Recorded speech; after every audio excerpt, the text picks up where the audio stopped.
AI subtly undermines cyber defense, fostering over-reliance and eroding expertise in the field.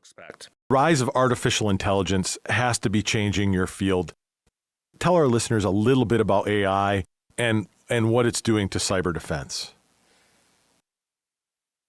I feel like AI itself is an attack on cyber defense, but not in the way that people expect.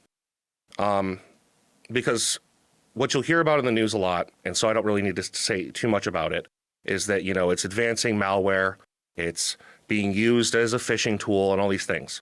However, what it's also doing is brain draining the cyber defense community because people are relying on it to try to combat those problems, I would say there's a temptation in the industry to embrace AI as a tool to combat AI, but we also need to be aware that we are draining our own skill set if we're relying on it while learning.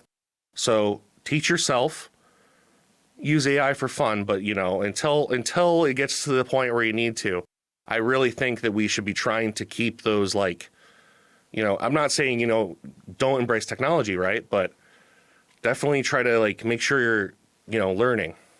Supplement your learning with AI or other technology. Don't use it to be the tool to learn. Yeah. I mean, it'll whip up a script, but it can't go too far. I've worked with it, I've experimented with it. And I just think that I've seen students come in and you ask them a question and they'll start asking the AI before asking themselves. And that's kind of the problem, is people are not going to be able to think on their feet.